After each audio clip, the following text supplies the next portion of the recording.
single voice can break the dark. A single spark ignites the heart. But if we turn when justice calls, the chains we forge will bind us all. When truth is silenced, when lies take hold, the cost is freedom, the soul grows cold. No one stands tall while another must fall. Freedom for one depends on freedom for all.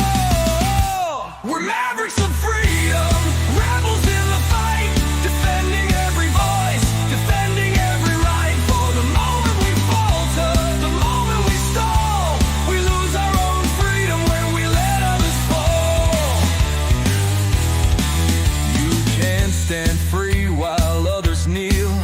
When justice fades, it's freedom they steal. An innocent condemned, a crime unspoken, and with it the bond of liberty is broken. No tyrant rules without our consent. Oppression thrives where silence is spent. Stand for the weak, the silence the small, or freedom will crumble for us all. We're mavericks of freedom, guardians of the light, fighting for the truth, for what is just and right. For the rights of one are the rights of all. We rise or we fall by answering the call. Even those we may oppose deserve the rights we all uphold. For if we deny them what is fair, we build our own prison in despair. The fight's not easy, it never will be, but justice for one is the key to be free. We stand as mavericks, together we strive, defending the rights that keep freedom alive. We're mavericks of freedom, rebels in the fight, upholding every truth, protecting every right. When one is oppressed, we're all in the thrall. Freedom for one depends on freedom for all. So take a stand, let your courage rise. Defend the truth, don't compromise. For the soul of the world, the writing's on the wall. Freedom for one depends on freedom for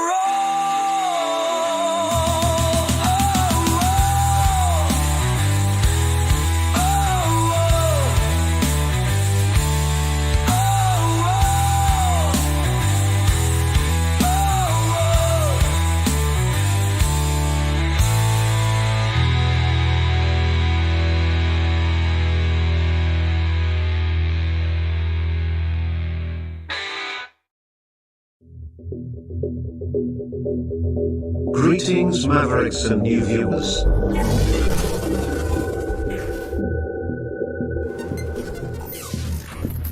Tonight, direct and live from the Maverick News Network World Studios.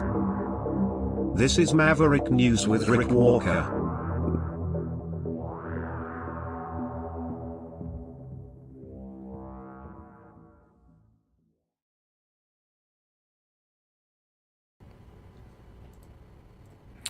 Welcome back to the Maverick News Channel, everybody. Great to have all of you here. Hello, Mavericks.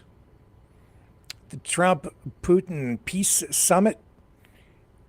The preparations are underway, according to Russia, and we're seeing other developments with the Ukraine war. Some sort of a deal being maybe cooked up, finalized even on the mineral rights that Trump is looking for out of Ukraine. We're going to dig into that tonight. Trump speaking at CPAC. Elon Musk playing hardball with government employees. Yeah, going even harder. We'll tell you what he said. And Tom Homan talking about the war that, well, I'm going to call it the new war on drugs.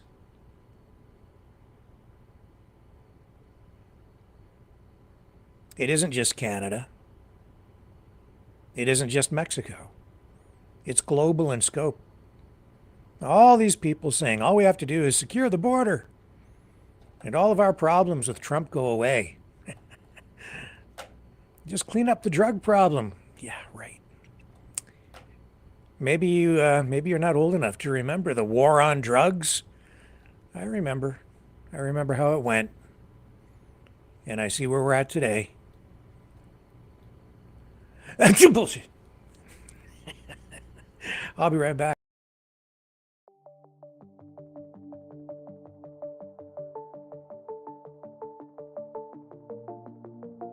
Greetings, brave Mavericks. Our quest for truth continues. We go beyond fake news. Together we expose propaganda. Together we pull others out of rabbit holes. We are maverick thinkers. We are all unique individuals. Defenders of individual rights and freedoms. Credible. Trusted. Grounded in reality. Maverick News. Maverick News. Defending free speech. Free speech. Donate at freedomreporters.com. Do it now. Tomorrow may be too late. Maverick News. The world is watching.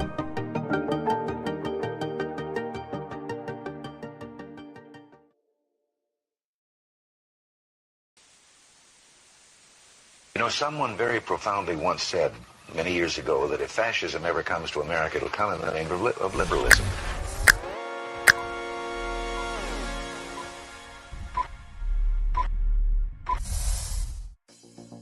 Well, I think it's time we ask ourselves if we still know the freedoms that were intended for us by the Founding Fathers.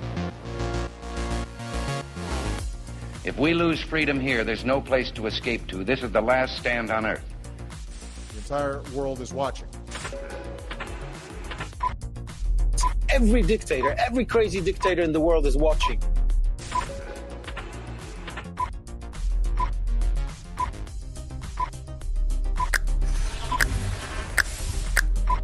The world is watching. On TV, the entire world is watching. On social media. But the entire world is watching, and yes, they are seeing what we have apparently bravely been willing to say that others are thinking. Stand for freedom. Literally stand for freedom. Let's get this done. The entire world is watching. We're at war with the most dangerous enemy that has ever faced mankind in his long climb from the swamp to the stars. Maverick News. Maverick News. Maverick News. Let me have more control of my own destiny. The world is watching.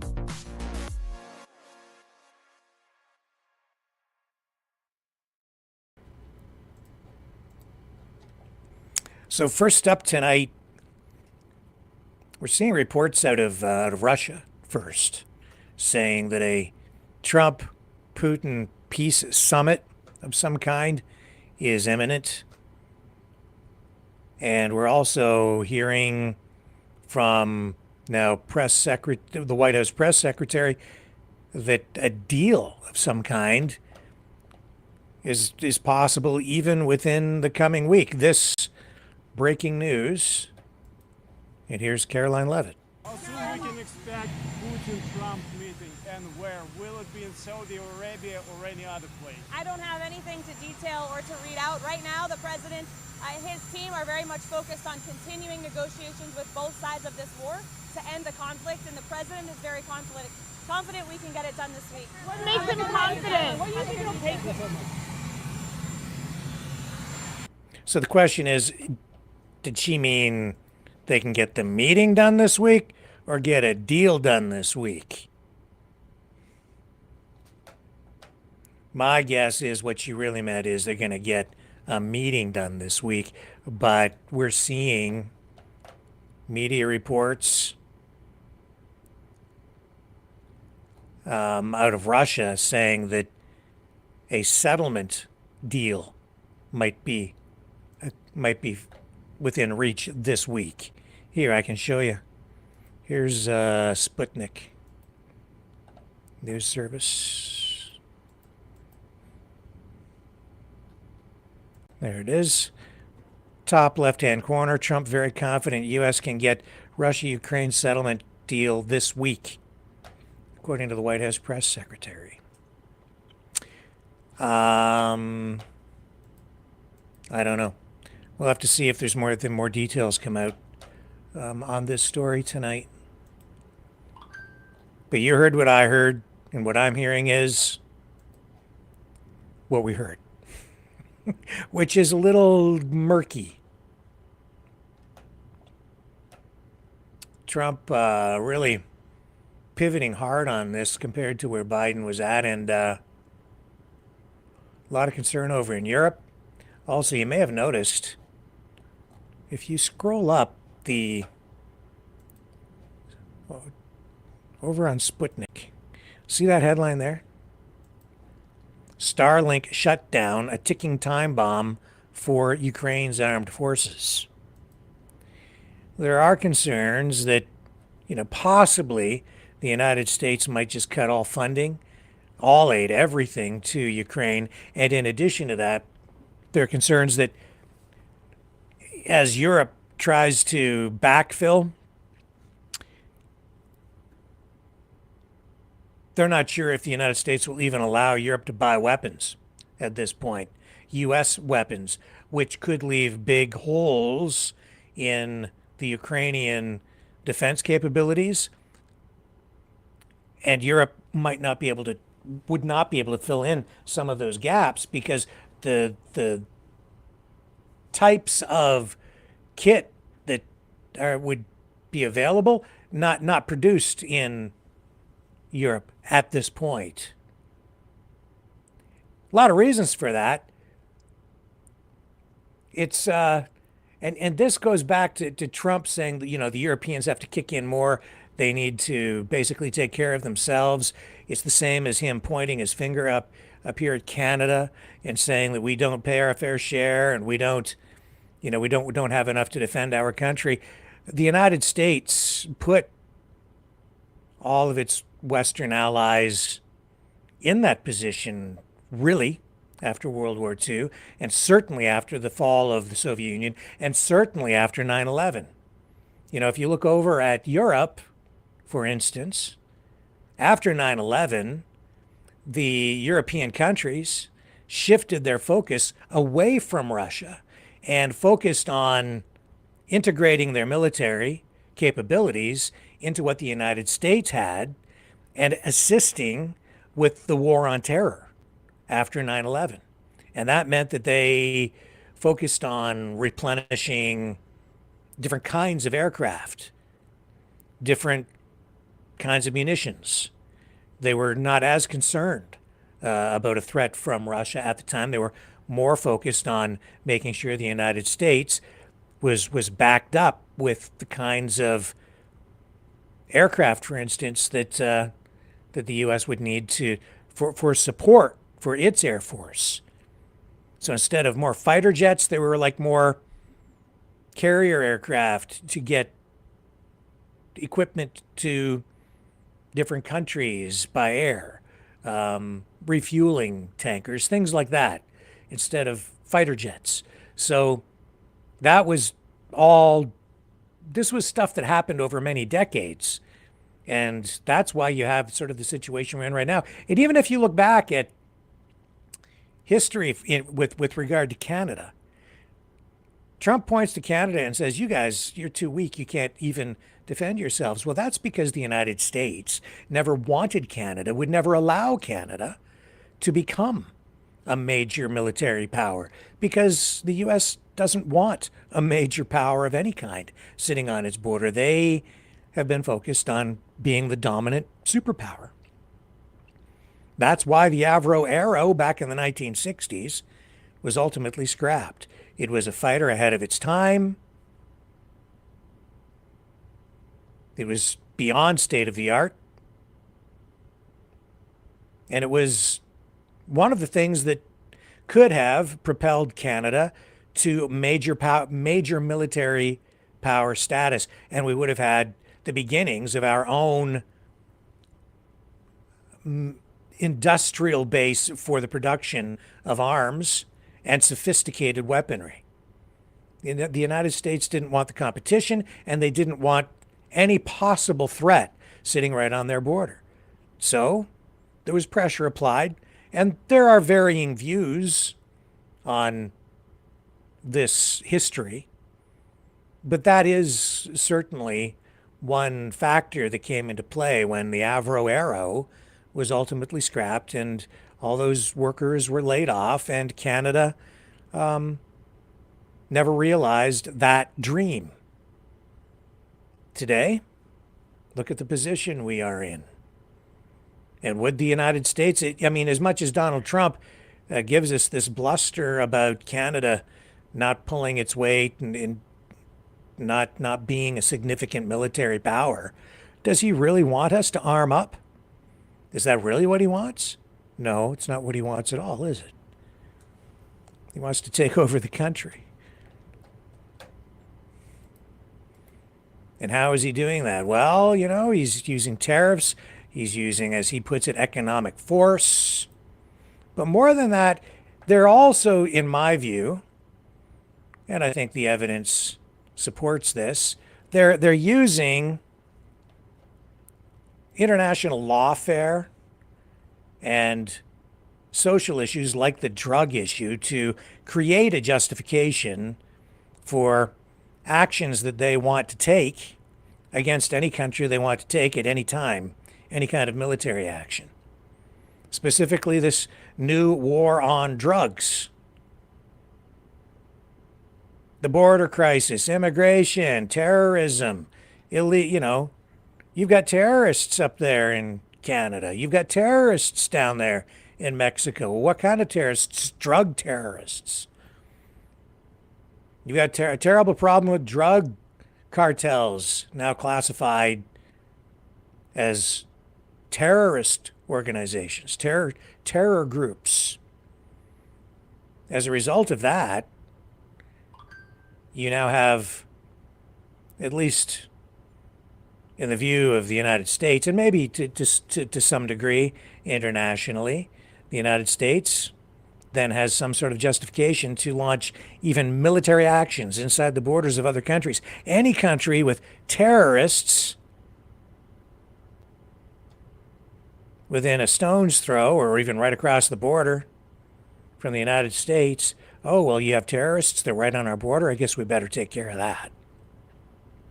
But is that really the case? Or is it a fabrication, an exaggeration? As Noam Chomsky says, is it manufactured consent? Well, manufactured consent in the sense that through an information campaign, they gin up public support for anything they want to do in that regard. And we've seen thousands of U.S. troops moved down to the U.S.-Mexico border. But it isn't just Canada. It isn't even just Mexico. In fact, they're saying it out loud at this point. Here's the border czar, Tom Homan, on the Jesse Waters show. He's saying that Trump is going to target 43 countries on this basis. I've been telling everybody here, we need to be very careful about what we agree to and what we acknowledge as being true in order to appease Donald Trump, who just makes numbers up on the fly to support any argument that he might have without actual verification or research or anything else. He just makes numbers up to make it sound like it's every problem is the worst ever, and every solution he comes up yields the most spectacular results in the history of humankind. Everything's over the top with him, if you haven't noticed. And doing something like this with the drug issue, he goes way overboard with everything. Are the numbers that he cites accurate? Is our government's numbers accurate? I've done the research into it. His numbers are way off base for just about everything that he talks about.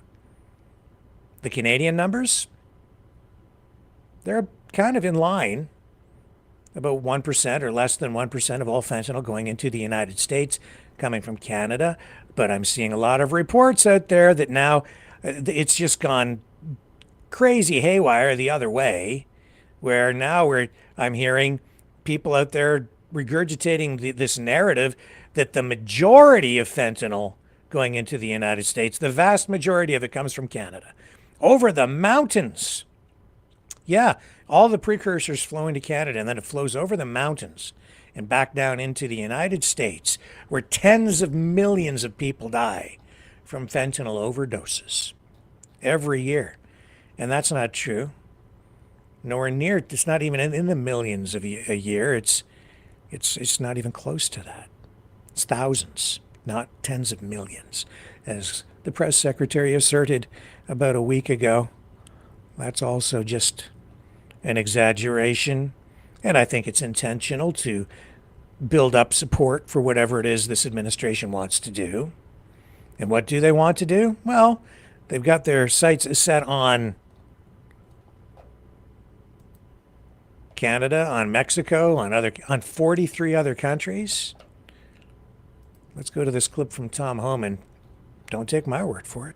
He says it. He says it himself. Here we go.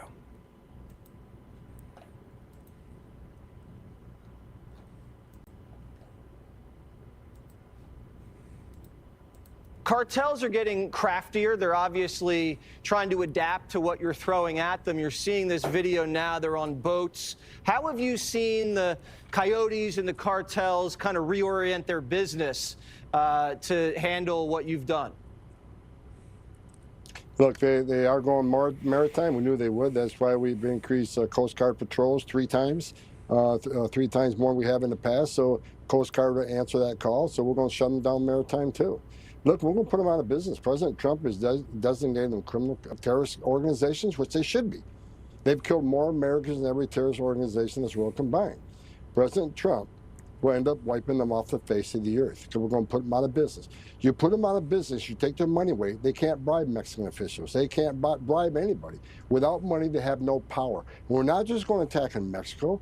The Jalisco cartel, we're going to attack them in the 43 countries that have operations currently, operations in 43 different countries. We're going to attack them worldwide.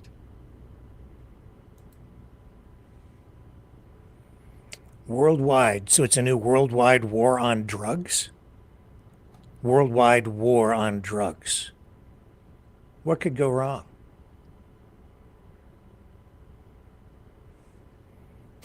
I smell something. What is that I smell? A worldwide war on drugs. 43 countries initially targeted. And people think that it's the Canadian border that's the problem. Like what? Drugs are a new problem? No. You're gonna solve the drug problem?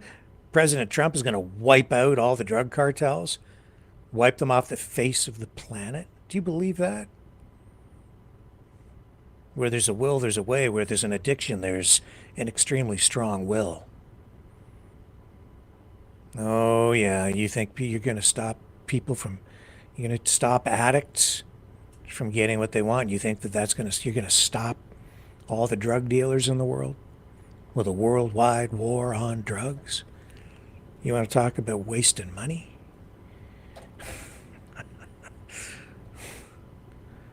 No, there's more going on here than a worldwide war on drugs with Mr. Tough Guy Tom Homan.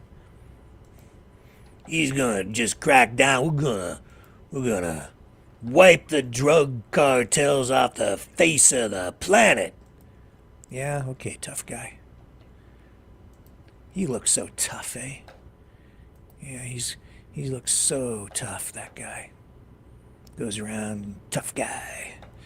Going to Chicago. Gonna show them a thing or two, and then put all those nasty, dirty immigrants in chains, shackles. Deport them all.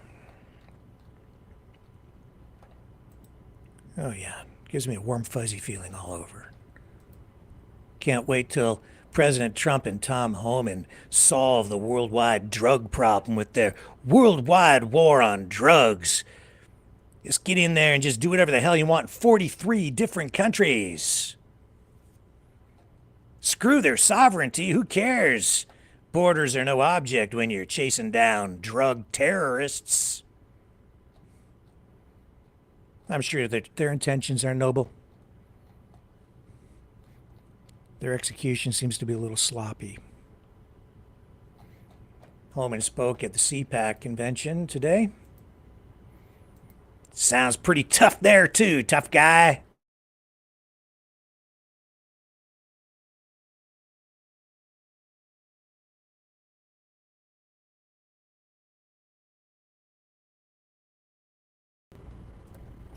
We're back. Yeah, tough guy, Tom Homan. Let's go back here. We lost our feed again, but we're back, I think. Hate it when that happens. All right, let's go listen to Mr. Tough Guy at CPAC, where the tough guy talks tough, using tough language and a tough voice, and now he's going to go to Boston, I guess, and show him how tough he is there. Go ahead, tough guy. 21,000 people in the nation.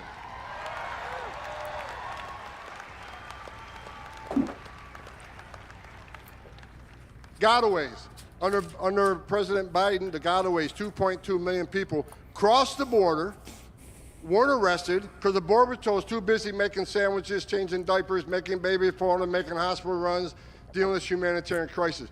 2.2 million people crossed the border and weren't apprehended, weren't fingerprinted. We had about 1,800 a day in 2023. You know how many we had yesterday? 48.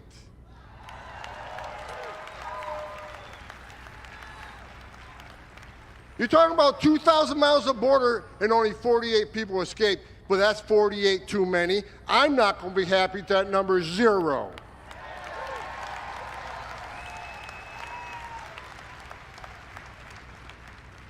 Now we're getting a question, well, you said you're going to concentrate on public safety threats and national security threats, but you arrested 9 criminals. Yeah, damn right we did. Because you're in the country illegally, which happens to be a violation of our law. Entering this country illegally is a crime, and we're not going to forgive it.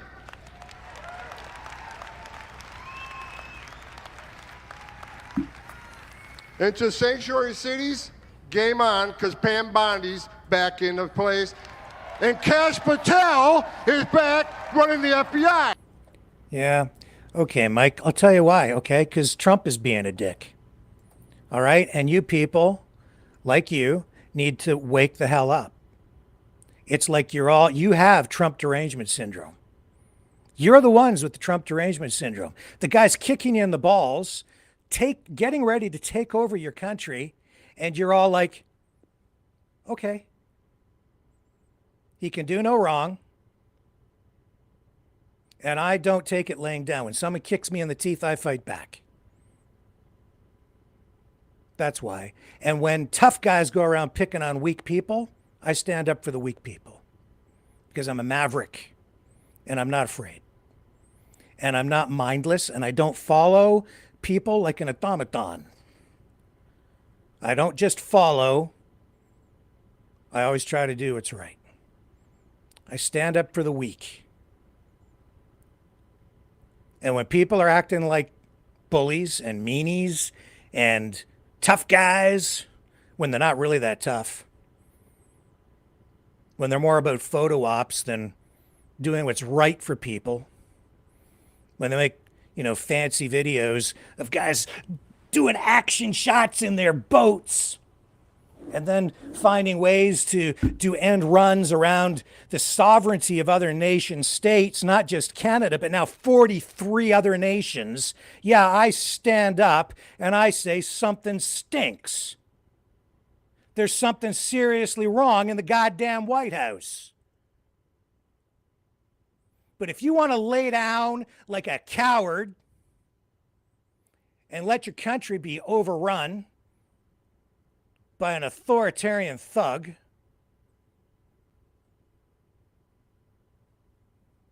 I'm not with you. You want to stand up for what's right, stand up for your country, stand up for justice, stand up for those who can't stand up for themselves, then you're in the right place.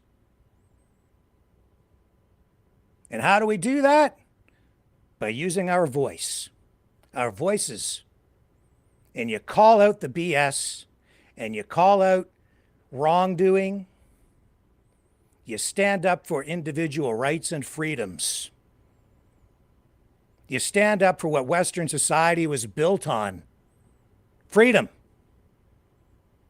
What he's doing down there right now is the opposite of freedom.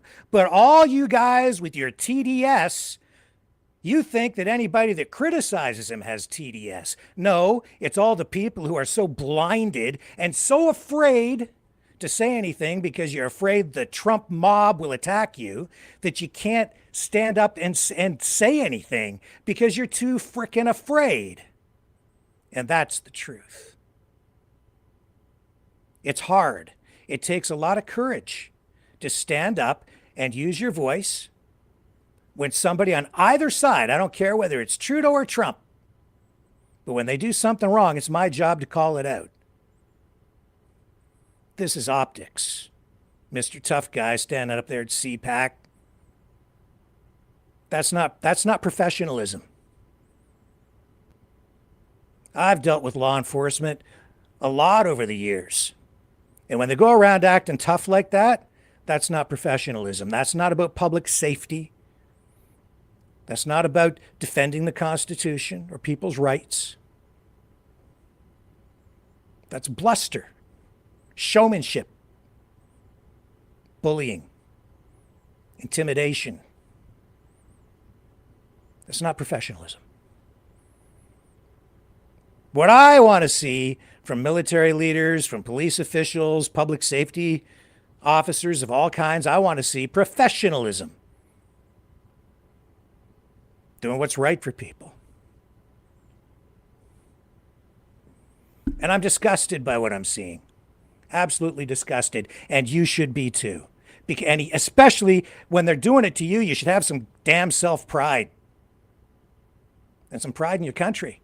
All these years of being told to be ashamed of your country as they tear down your statues. And now Trump comes along, kicks you in the teeth, threatens tariffs, and all I'm hearing from people up here, well, not all, but some of us are up here saying, it's all our own fault. Yeah, we should be ashamed of ourselves. What the hell is wrong with you?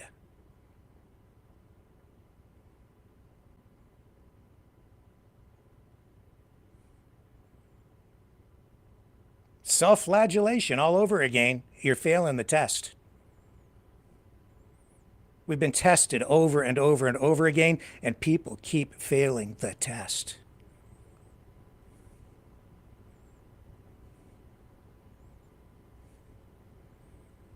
And the guy literally proclaimed himself king this past week. A meme? I don't think so. I mean, that in itself disgusts me. The White House promoted it. Put out a picture of Trump wearing a crown. Did you not see it? How would you react if Justin Trudeau put out a picture of himself wearing a crown? You'd lose your frickin' minds. And rightly so, because we live in a democracy. But that's not Justin Trudeau doing it. That's Donald Trump. Did anybody see that?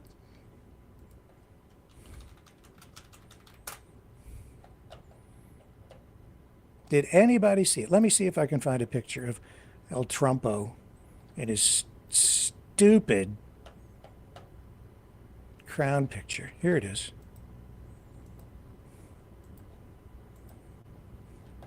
Right here. Long live the king. I think this was something he put up because he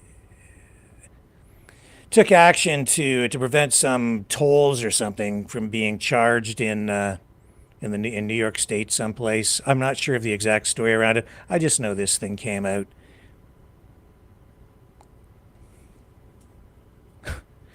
And you think he's fighting for your rights?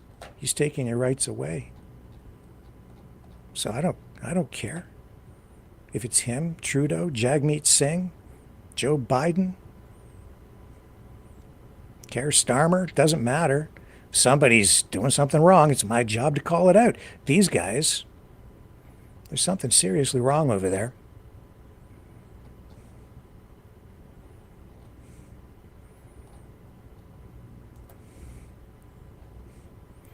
Look, yeah, the United States is not a democracy, it's a constitutional republic. Yeah, that's kind of part of the problem too, isn't it? People here who are advocating for Canada to be turned into a republic, give your head a shake. Again, if Justin Trudeau came out and signed even one law into existence, arbitrarily, unilaterally, people would lose their frickin' minds. In fact, he's been accused of doing that just because of the prorogation of Parliament, which few people really understand, and there's a lot of hyperbole surrounding the reasons behind that. But some people believe that Trudeau is in there ruling like a dictator because of prorogation. Name me one law that Trudeau has passed unilaterally, just even one, an executive order, since prorogation. Zero. How many has Trump issued with his Sharpie? Hundreds. Is that democracy? No, not really. And as they challenge him in the court, he's flooding the system with more executive orders. So many that you can't keep up. That's the strategy. Not because he's strong, because he's weak. He doesn't really have enough support from the people. So he rules by dictate. No Congress, no Senate, just executive orders. What I say goes. And yeah, you're damn right, that's not democracy. And the United States is a republic, but it's still a democratic, or supposed to be a democratic country.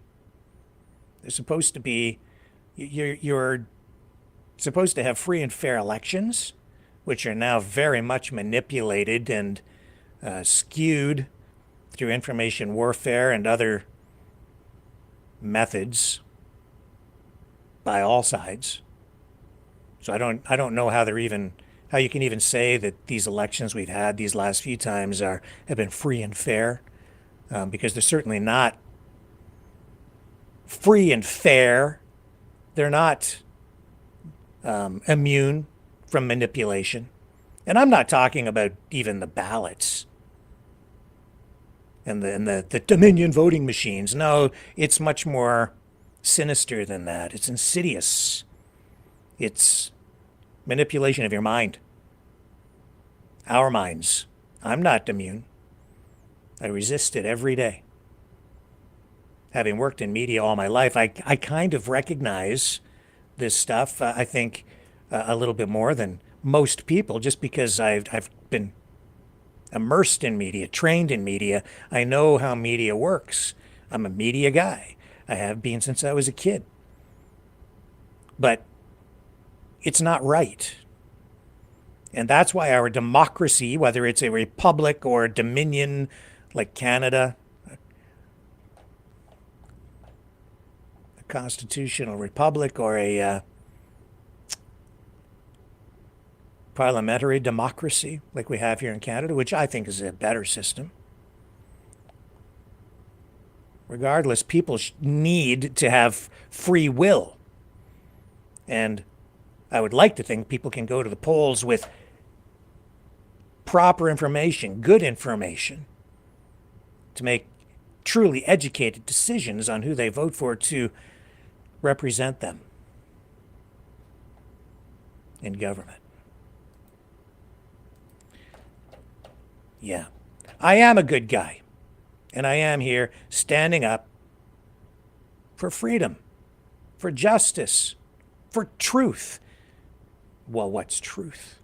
Yeah, see, that's a difficult thing, isn't it? Depends on perspective. And now you're starting to get into very complex philosophical questions. But I do know lies sometimes when I see them. And I see bluster. And I see injustice. I see threats to democracy and freedom. And they're clear and present right now, and they are a danger. You know, this is the thing, all right? Like, Mexico is seeing the threat as well. The president of Mexico. Here, let's do a little Twitter scroll. X scroll. I'll show you. Look,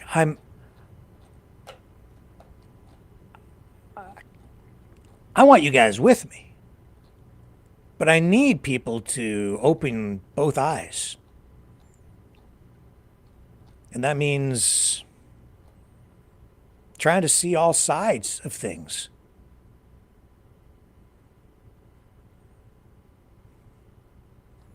Here's Seize the Day before we get into the Twitter scroll. Rick, you said on stream, Trudeau was bringing Carney close because he feared his enemy taking his spot. You still see it that way? I never saw it that way. It was obvious Carney was the next PM plan. No, I did see it that way.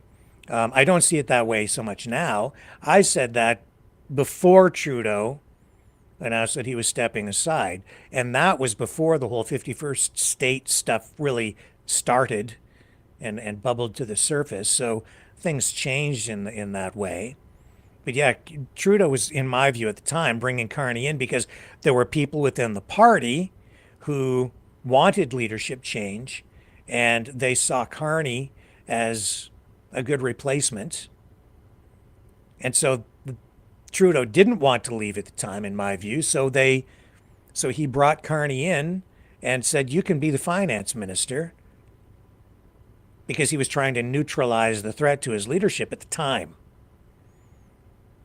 And Carney, Trudeau, and Freeland, all three of them, they've all been pretty close, especially Carney and Freeland.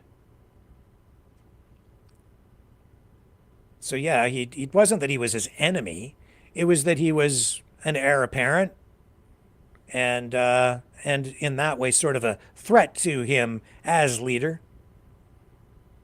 to his career, his political career. So yeah, that's the reason I saw it. It wasn't like he viewed Carney as like his arch enemy. He was a rival, and at the same time an ally within his own party. That's why I viewed it that way. Anyway. And Isabel, was that Isabel saying what's not right? And Lokilis, Rick, you went full liberal. You know what? I'm not a liberal in the sense that I'm a liberal party liberal. Not at all. And I'm not liberal in the sense that I'm woke or progressive in that way. But I'm what you would characterize as a classical liberal. I believe in the Enlightenment. I believe in individual rights and freedoms. I believe in those liberal democracy principles that Western society was based on. And those are all principles and ideas, concepts, standards that have applied to Western society for people across the political spectrum, you know, whether you're conservative, a New Democrat, a Democrat in the States, a Republican, a progressive conservative, any of these political flavors all fall into and have fallen into that idea of classical liberalism. That's what Western society is about: free markets, property rights, those kinds of concepts. So I'm absolutely a classical liberal. Most people have been. I'm not a communist. I'm sure not a fascist. And, but what I've seen going on, especially over the last 2 years, is a big shift, pushing people really out to the edges more. There's far more polarization politically, ideologically, and a lot of these labels don't apply anymore. And what we have going on right now is a war on liberalism. But when I say liberalism, I'm not talking about just like a war on the Liberal Party. What's going on with MAGA, what's going on even with where Putin and the political climate is at in Russia. There's actually there's this worldwide war on, you could say the worldwide war on woke, but it's more than that. It goes beyond that. It's a worldwide war on liberalism, classical liberalism. And that's because you're getting this, I've called it a convergence of communism and fascism. It's a populist movement, but the populism that I saw, say, when the PPC party in Canada was formed, not very many years ago, that was, in my view at the time, it was an offshoot of the then Conservative Party. But over time, it has morphed, it has evolved into something a little bit different, because you're getting people from across the political spectrum joining it, just like MAGA. MAGA today is not the MAGA we had during the first Trump administration, Trump 1.0. This is Trump 2.0, and MAGA has changed. The United States has changed. The political Overton window has shifted considerably. And you're getting that, that's being reflected even at CPAC. Now I've forgotten what it was I was supposed to go and show you guys, because I got off track and I'm just talking and talking.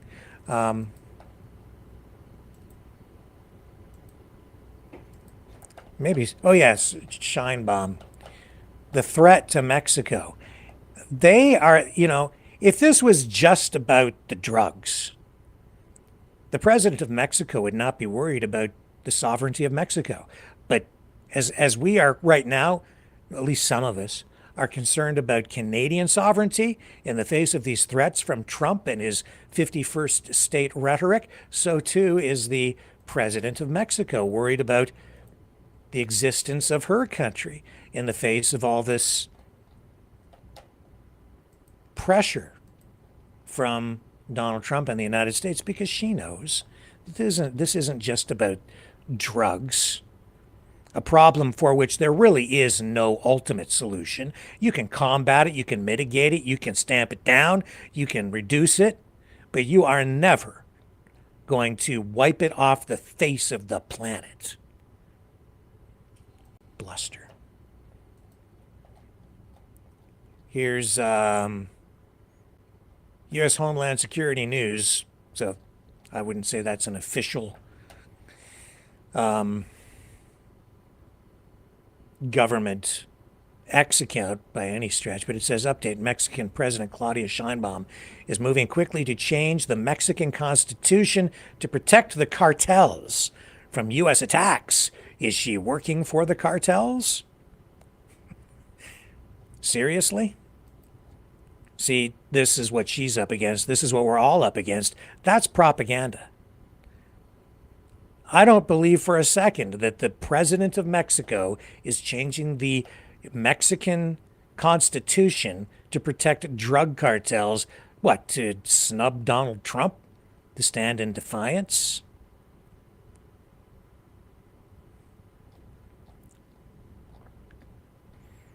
Here's another one. What's this one say? Mexican President Claudia Sheinbaum was elected by the cartel as a figurehead. all of her anti-cartel opponents were assassinated during the run-up to the election.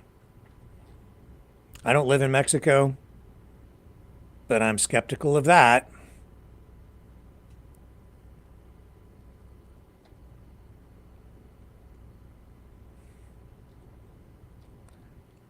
A lot of propaganda.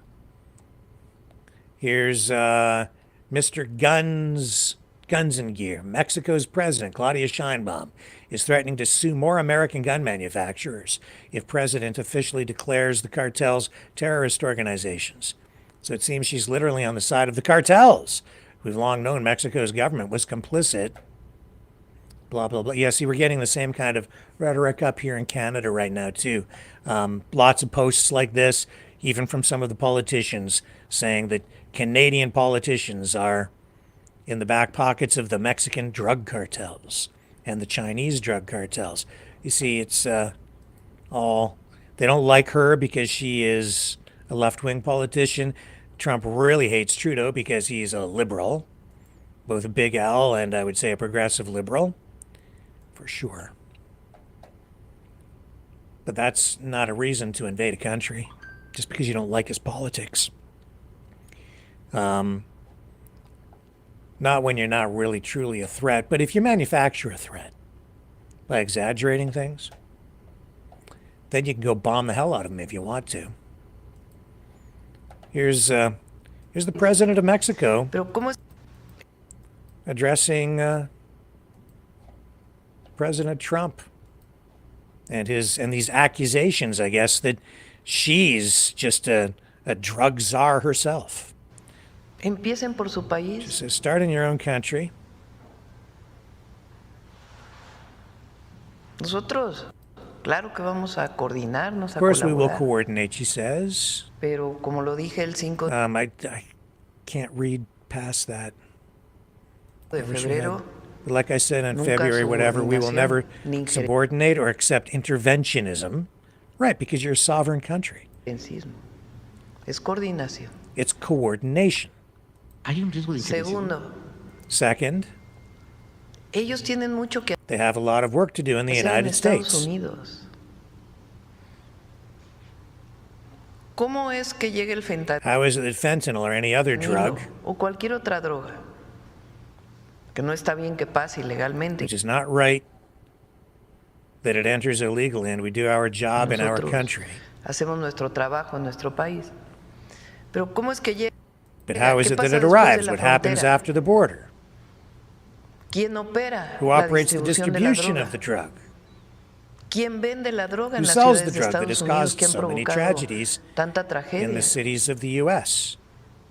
¿Dónde va el dinero Where de does la the money venta de go esa from the droga sale en of that Estados drug in the Unidos? United States?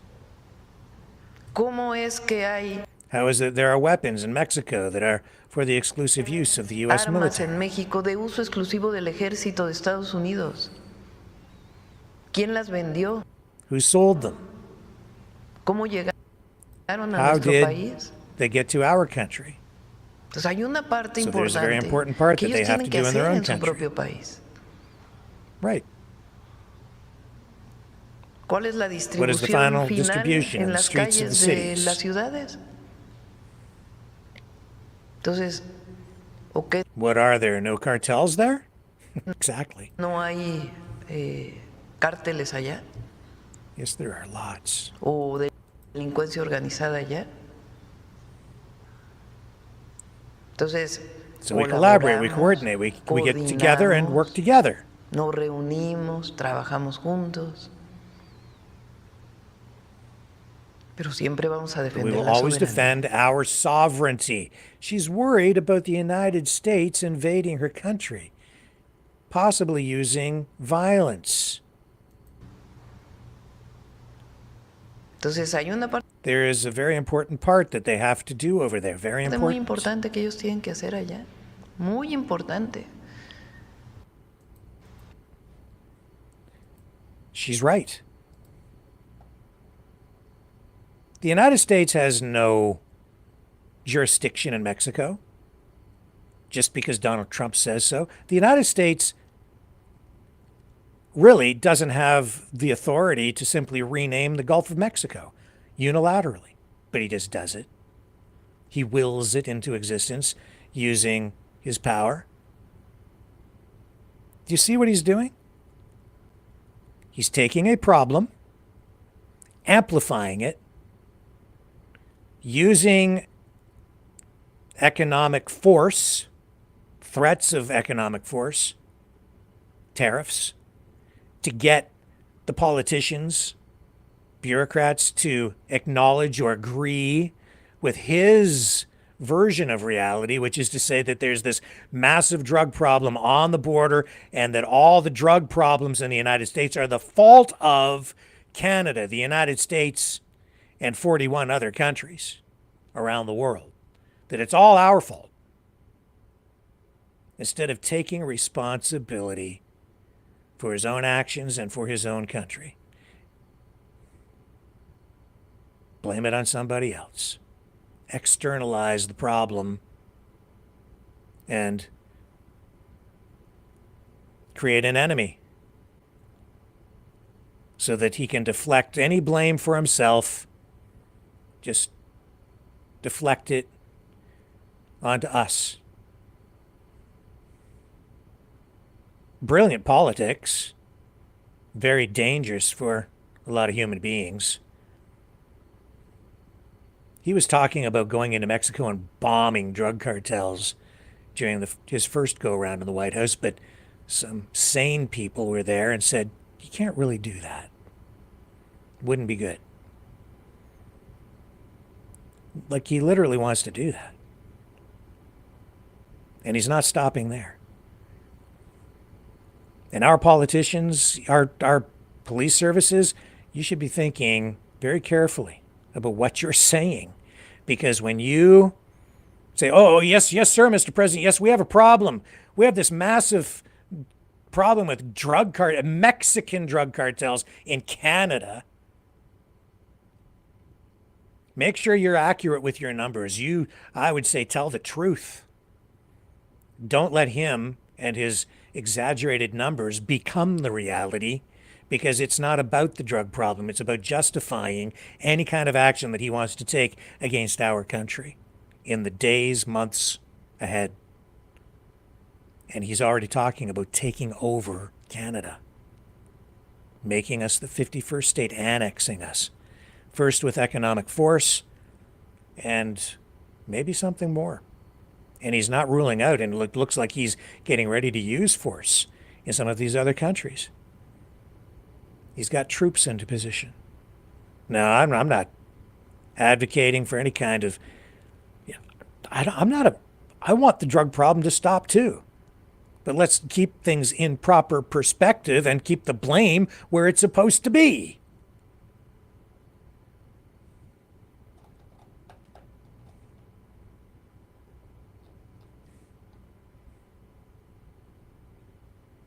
Accept some personal responsibility.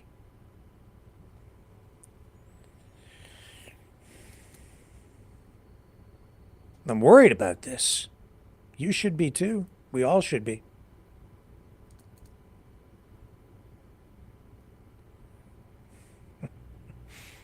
And Deborah says that Dragon's over on Rumble saying, according to YouTube, I haven't gotten my check from Rick's calling. Yeah, well, it's in the mail, I guess.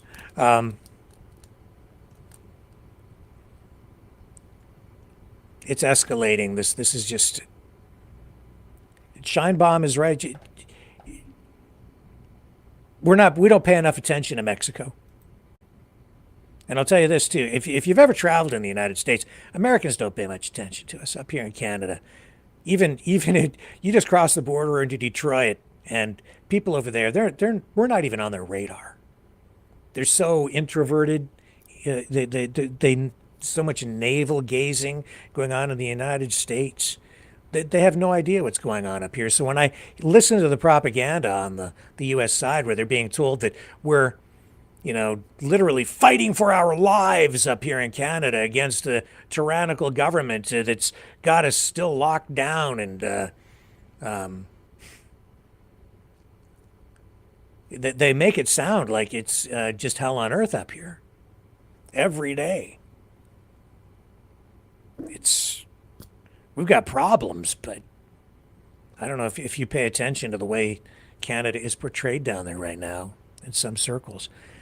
There's a lot of propaganda down there just creating this idea that Canada needs to be liberated. We don't need to be liberated by the United States. Because I'll tell you, I've traveled a lot in the United States. I've spent a lot of time down in the US. And the problems they have down there are way worse than the problems we have up here. They have, a lot of very wealthy areas, and I love the United States. There's a lot of really great stuff going on down there, but they have really serious social problems. They have a lot of violence. You want to talk about drug problems? They got way worse drug problems down there than we do here in Canada. And it's just a wide open, right out there on the streets. It's like everywhere. Even for years, I used to go over to Detroit all the time, especially, things have improved in many parts of Detroit. So hats off to the people of Detroit for turning, especially some of those areas down around on Woodward Avenue, turning some things around in a really positive way in their community. And I love Detroit, but man, especially in the 80s and the 90s, I used to go over there. I used to intentionally go through some of the really burned out areas of the city, like literally burned out. And they would burn buildings down on Devil's Night, the night before Halloween. It's still a problem over there, but man, like just the number of arsons, the fire department couldn't keep up. They've got problems on the U.S. side. So stop pointing your finger up here at Canada, Mr. Trump. Fix your roads before you start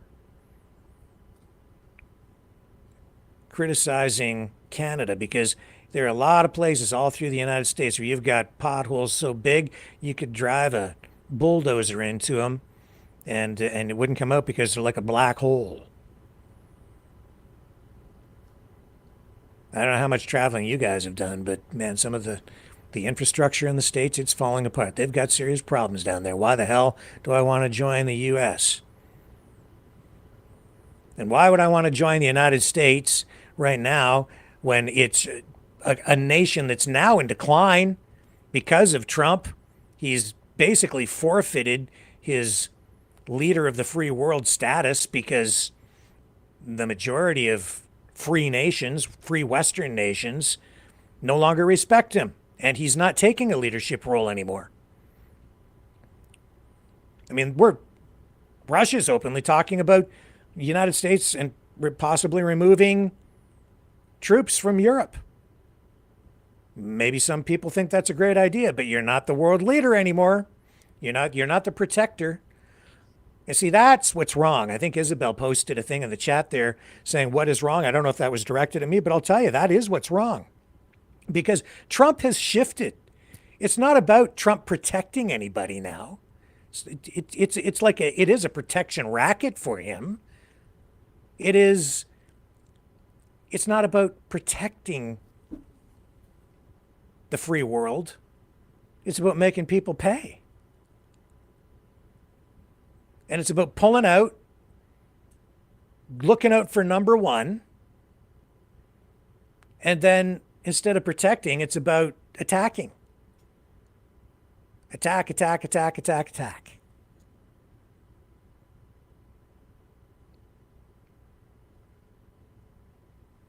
Because he's seems to me he has imperialistic expansion syndrome.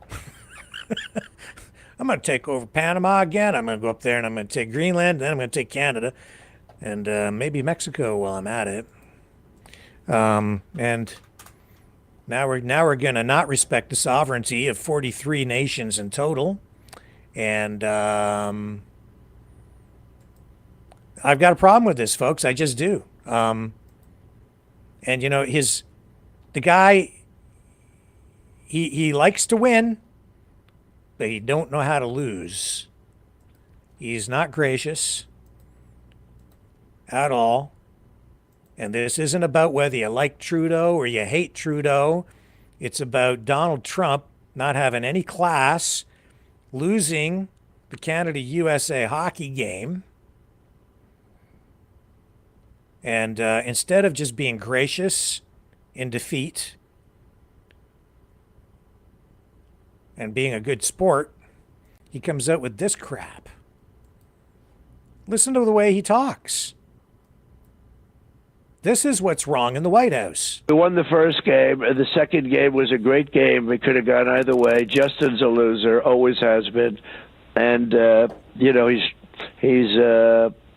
he's just a guy that really doesn't. I think he's done a very bad job for Canada. He's taken it radical left. Justin's sort of a nice guy, but he's a loser.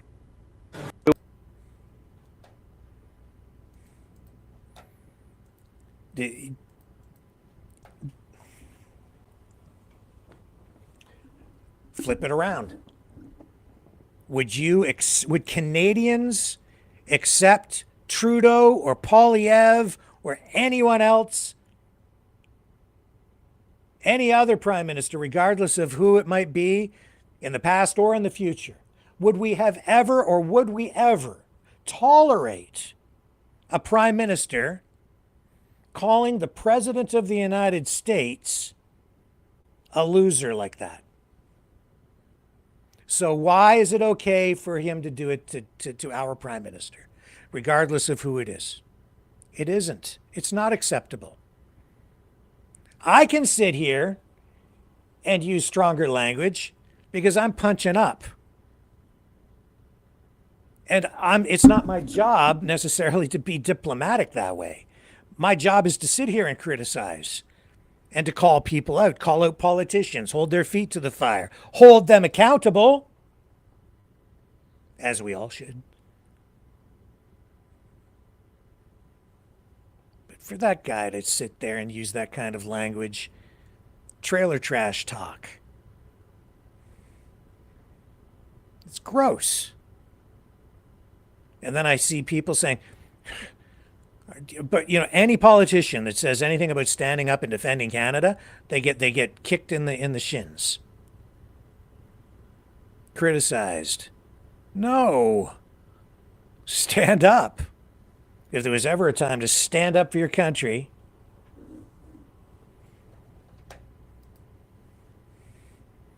not here, my friend.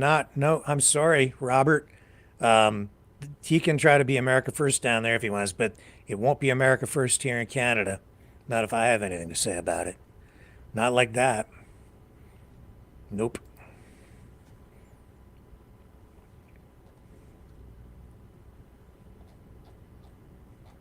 And what else we got going on here?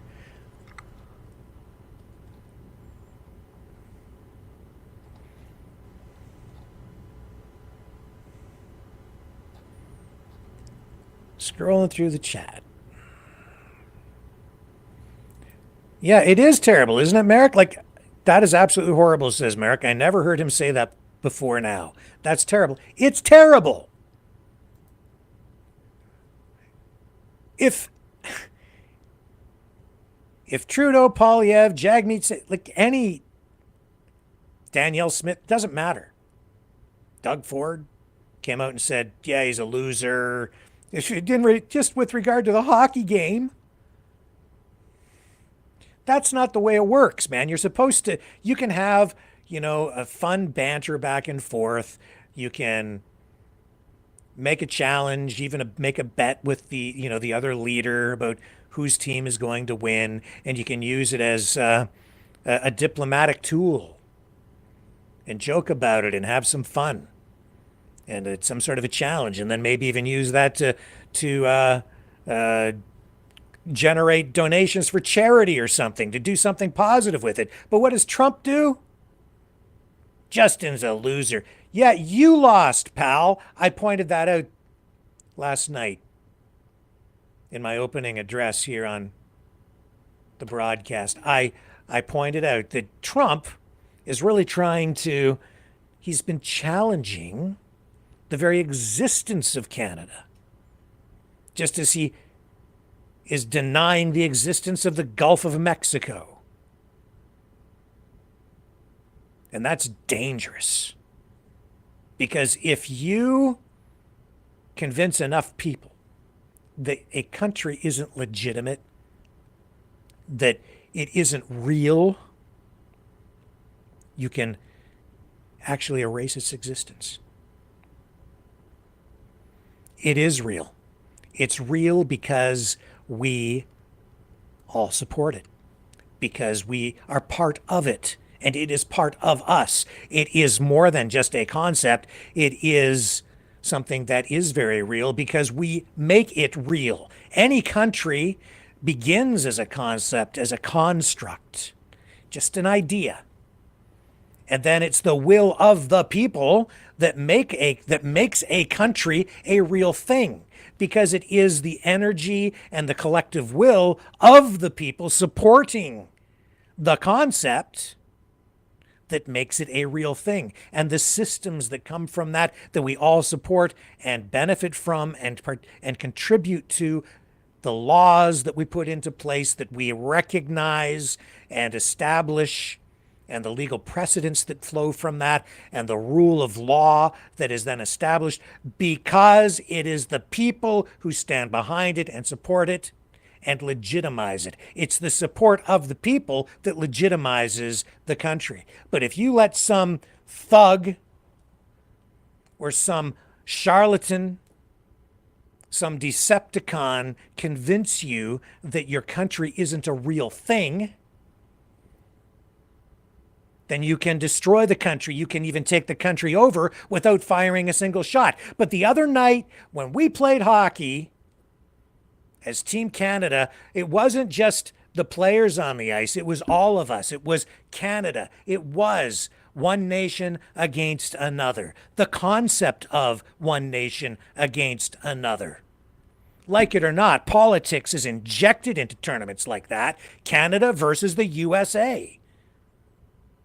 Both teams get their national anthems to play at the beginning of the game in the auditorium, broadcast out on television, satellite, all over the world, internet, everywhere, for people to hear those national anthems ring. But only one team gets its national anthem played at the end, the winner. And maybe it could have gone each way, but it didn't. It went our way.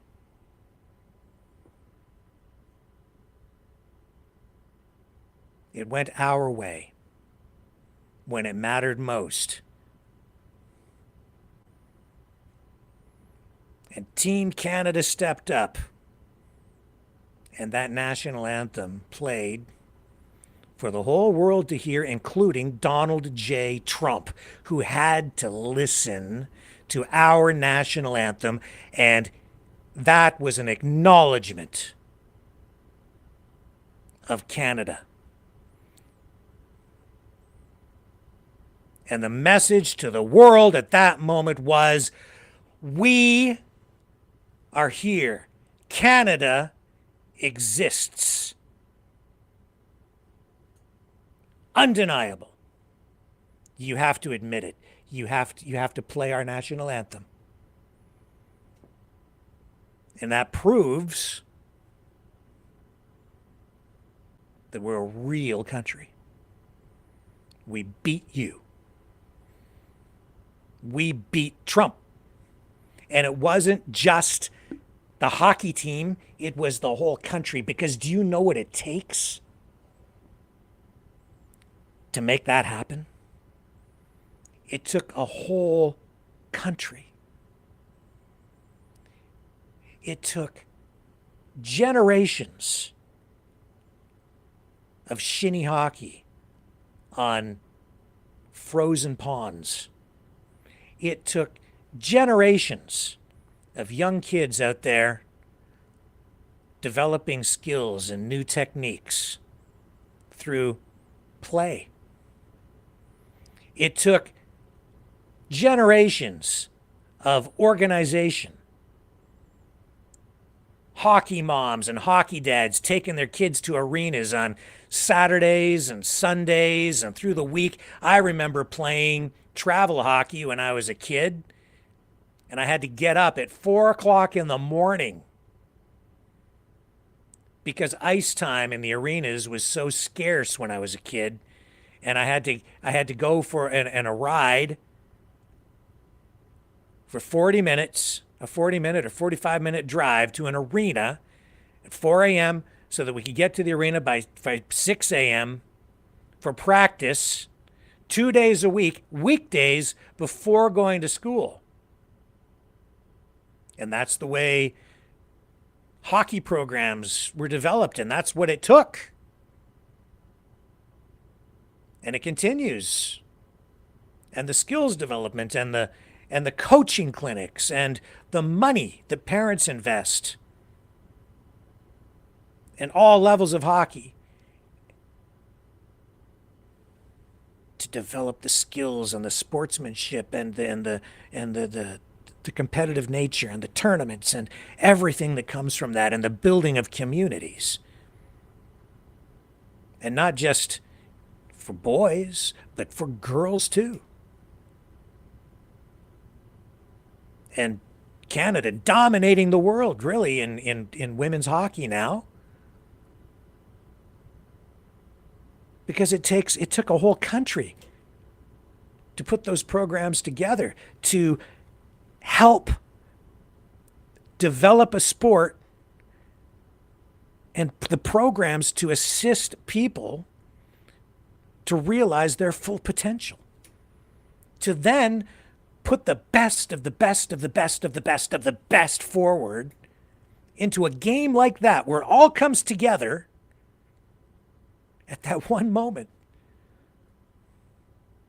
when it matters most for our country. Not with F-18s or tanks or ships.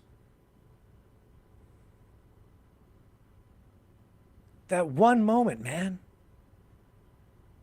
where we didn't have to use an economic gun put to somebody's head to get them to do what we wanted. We didn't need to bomb somebody into oblivion or threaten them or call them a loser in order to make them acknowledge that we exist, that we're a real country, that we're Canadians, not Americans, that we have sovereignty and agency. That one moment when it all mattered the most, man. There have been moments like that through history. Paul Henderson's goal in 1972. Same thing. It's our game. And we share it. And sometimes we lose. And we are gracious in defeat. Even when it's our game. Because that's the Canadian way. And sometimes we boo when we're being threatened. When our very existence is being threatened. Yeah, Canadians booed because we're scared. And that's not fair play. So we booed.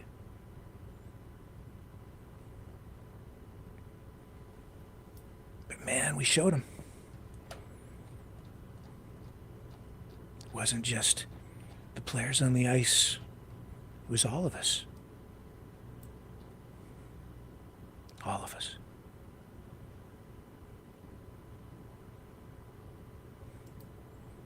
And Donald Trump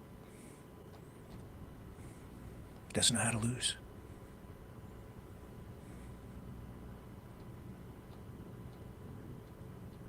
But we really know how to win.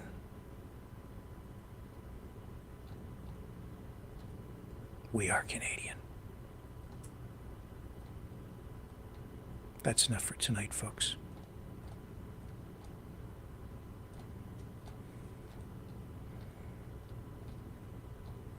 We're going to figure this out.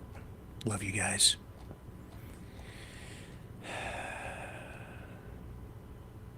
I'll be back tomorrow night, 7 p.m. Eastern. On the flip side, here's Cosmo and Free Dog to take us out. See you tomorrow.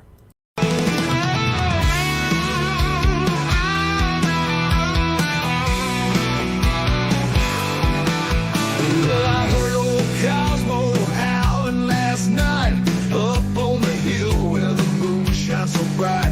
He was singing a tune, lonesome dogs cry about freedom, running and touching the sky. If I leave here tomorrow, would you still remember me? Cosmo's free, running wild, wild as the wind can be. He's a free dog, he's a free dog, he's a free dog. Cosmo's got them paws that just itch to roam. He's chasing his dreams, he's far from home. With a heart full of love and a spirit so free, he's living his life wild and carefree. If I leave here tomorrow, would you still remember me? Cosmo's free, running wild, wild as the wind can be. He's a free dog, he's a free dog, he's a free dog. He's got the stars in his eyes, the wind in his fur, a tail that wags like it's never heard of the blur. Cosmo's on a journey, he's got no chains. He's running through fields, breaking all the legs.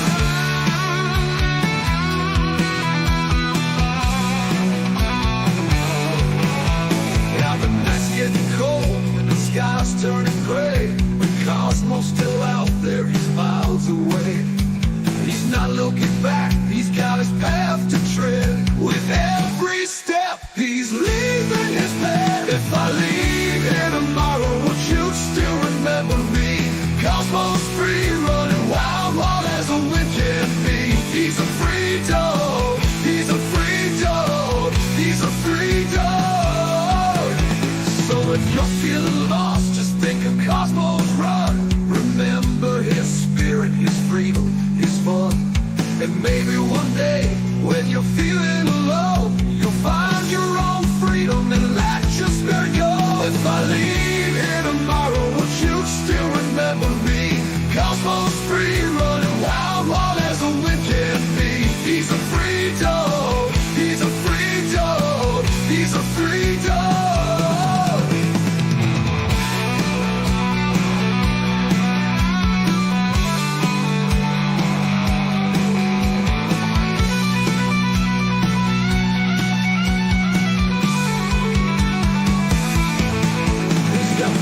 His eyes, the wind in his fur, a tail that wags like it's never heard of a bird. A heart full of love and a spirit so free.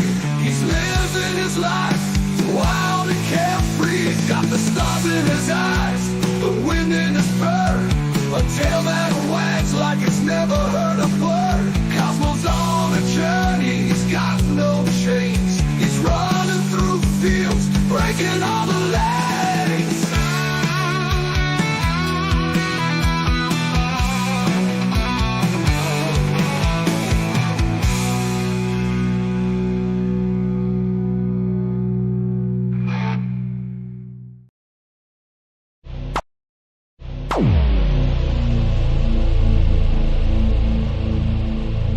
This has been a Maverick Multimedia production.